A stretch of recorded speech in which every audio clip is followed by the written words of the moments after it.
This is the police! Open the door now!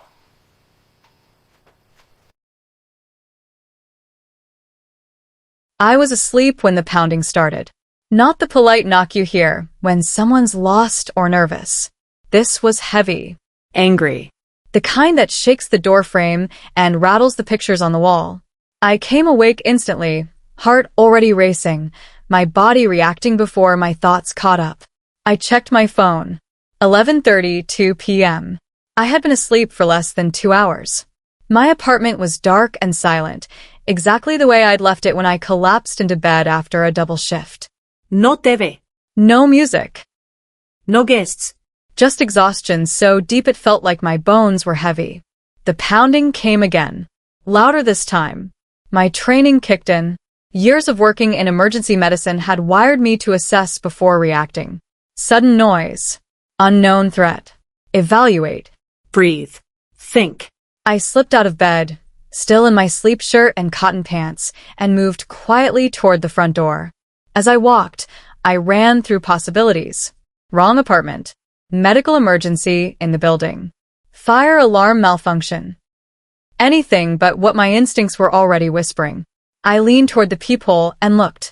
A man in a police uniform stood inches from my door. He wasn't relaxed. He wasn't neutral. His weight leaned forward like he was already mid-argument. One hand hovered near his belt. His jaw was tight. His eyes looked fixed. Not scanning. Not calm. Locked in. Before I could decide what to do, his voice came through the door. Sharp and aggressive. Open this door right now, or I'm breaking it down. I didn't touch the handle. I kept my voice steady, loud enough to carry but calm enough to record clearly if needed. Can you tell me what this is about? There was no hesitation in his response. We got a call about a disturbance. You need to step outside. A disturbance. My apartment hadn't made a sound in hours. I lived alone. I had come home, showered, eaten leftovers, and gone straight to bed. There was no disturbance to report unless exhaustion counted as a crime. I took a breath. I'm a nurse. I just worked a double shift. I've been asleep for 2 hours. There's no disturbance here. His tone changed. Harder. Louder. Ma'am, this is your last warning. Open the door, or you're getting arrested. That was the moment something inside me went cold. Authority alone doesn't scare me. I work with police regularly. I testify in court. I document injuries and statements for a living. I know procedure. I know what lawful contact is supposed to sound like. This wasn't it. Officer, I'm not opening my door until I understand what's happening. What disturbance? Who called? What apartment number did they report? Silence. Then I heard his radio crackle softly on the other side of the door. My pulse was steady, but my instincts were screaming. I reached for my phone.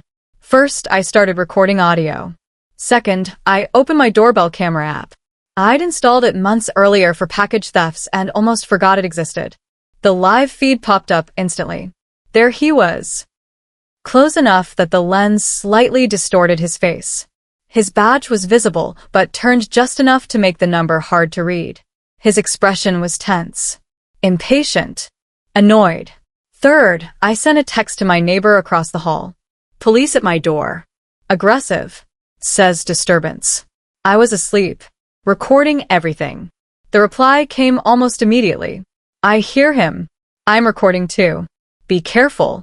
The pounding started again. Open the door. Now. I squared my shoulders and spoke clearly.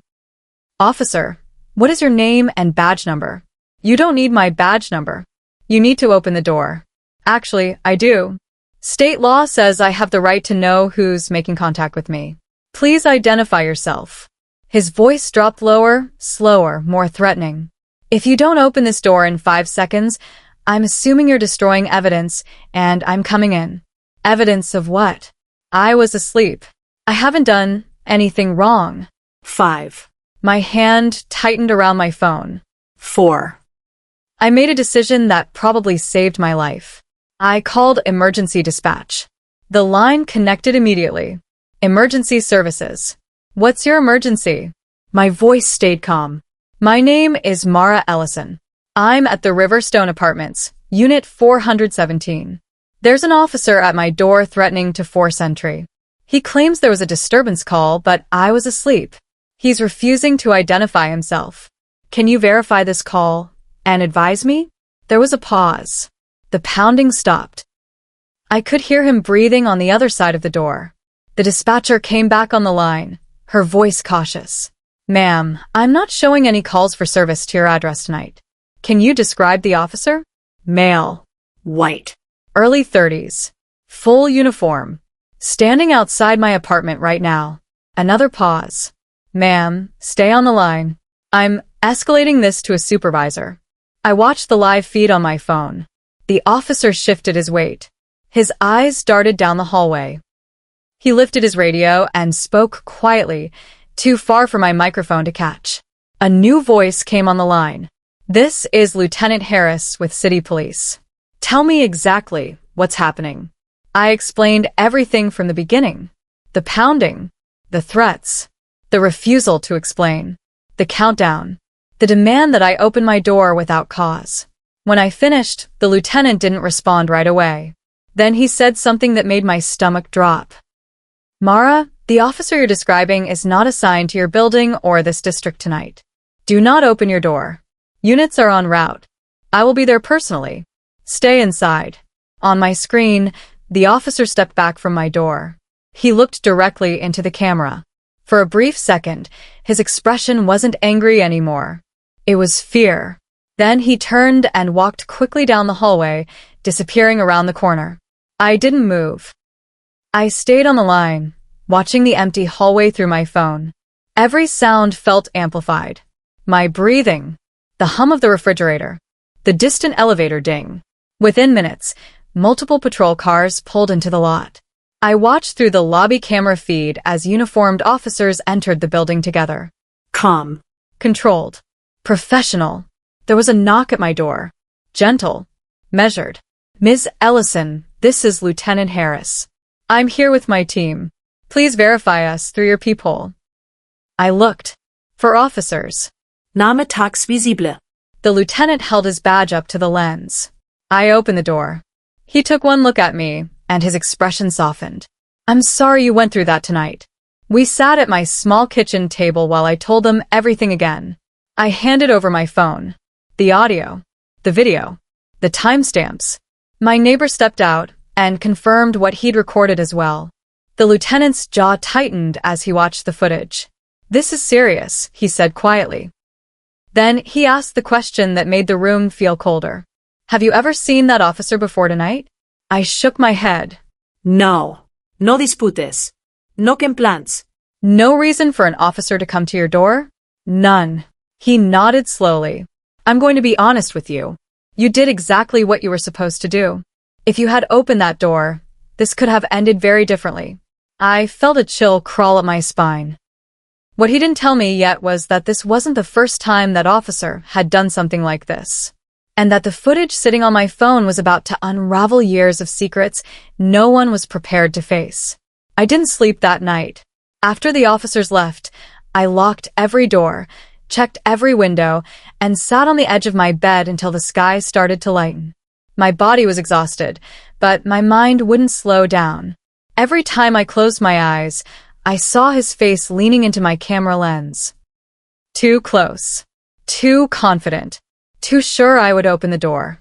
At 7 a.m, my phone rang. A calm voice introduced himself as Detective Rowan Keene from the Special Investigations Unit. Not internal affairs. Something else. He asked if I was somewhere safe. I said yes. Then he asked if I was willing to come in and give a formal statement. I didn't hesitate. By noon, I was sitting in a quiet interview room at headquarters. No uniforms. No pressure. Just a recorder on the table and a detective who listened without interrupting while I walked through every second of the night. When I finished, he leaned back and folded his hands. I need you to understand something, Mara. What you experienced fits a pattern. That word hit harder than anything else. Pattern. He explained carefully. Over the past year, there had been several anonymous complaints. Women living alone. Late-night visits. An officer claiming a disturbance call that didn't exist. Aggressive behavior. intimidation. In 2 cases, forced entry. The women were terrified, afraid of retaliation, afraid no one would believe them, afraid of exactly what might happen if they spoke up. Until now, there hadn't been proof. My doorbell camera footage changed that. Within 24 hours, a judge approved warrants for the officer's patrol data, phone records, and home electronics. What they found made my skin crawl. He had been using internal systems to search addresses, filtering for women who lived alone, cross-referencing work schedules, logging visits while officially off duty. Photos filled his phone, apartment doors, hallways, entryways, some taken from angles that suggested he'd stood exactly where he stood outside my door. There were videos, too. The detective didn't show them to me. He didn't need to. The look on his face told me everything. The arrest happened 2 days later. Mid-morning. Quiet neighborhood. Un marcavehicles. He didn't resist. The charges kept stacking up. Burglary, stalking, abuse of authority, assault. Every new victim who came forward added another layer to the case. When the story broke, it spread fast. People focused on the footage, the camera angle, the way his voice changed when he realized he was being recorded. But the most important part wasn't what people saw. It was what didn't happen. I didn't open the door. During the trial, my recording played in court. Every threat, every pause, every refusal to explain. My neighbor's footage confirmed it from another angle. The dispatch logs proved there was never a call. The jury didn't take long. The sentence was longer than anyone expected. Decades.